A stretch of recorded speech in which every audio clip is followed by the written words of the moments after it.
কৃত্রিম বুদ্ধিমত্তার মাধ্যমে শিক্ষা ব্যবস্থার পরিবর্তন আনা সম্ভব বলে মন্তব্য করেন জিয়াউর রহমান ফাউন্ডেশনের ভাইস প্রেসিডেন্ট এবং প্রধানমন্ত্রী তারেক রহমানের স্ত্রী ডাক্তার জুবাইদা রহমান। মার্কিন ফার্স্ট লেডি মেলানিয়া ট্রাম্পের আমন্ত্রণে ওয়াশিংটনের ভাষণে এসব কথা বললেন তিনি। হোয়াইট হাউসের উদ্যোগে fostering the future together global solution সামিটের উদ্বোধনী অনুষ্ঠানে ভাষণ দেন তিনি। পররাষ্ট্র দপ্তরের আয়োজিত শীর্ষ এই সম্মেলনে ডাক্তার জুবাইদা রহমান কৃত্রিম বুদ্ধিমত্তার মাধ্যমে শিক্ষা ব্যবস্থার পরিবর্তনের কথা বলেন। এ সময় তিনি বাংলাদেশকে সহায়তা দিতে উন্নত বিশ্বের কাছে আহ্বান জানান।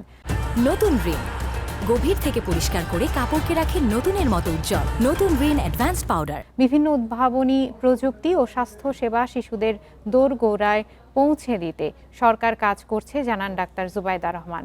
মঙ্গলবার দুদিনব্যাপী সম্মেলনের উদ্বোধন করেন ফার্স্ট লেডি মেলানিয়া ট্রাম্প।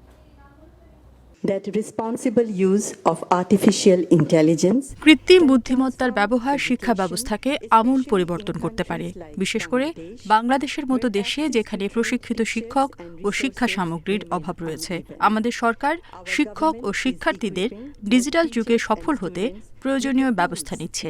এখানে সরকার শিক্ষকদের ট্যাবলেট ও কম্পিউটার সরবরাহ করছে, হালনাগাদ করা হচ্ছে পাঠ্যসূচি, ডিজিটাল কারিকুলাম চালু করছে এবং উদ্ভাবনী শিক্ষাদান পদ্ধতি প্রয়োগ করছে। curricula and innovative methods.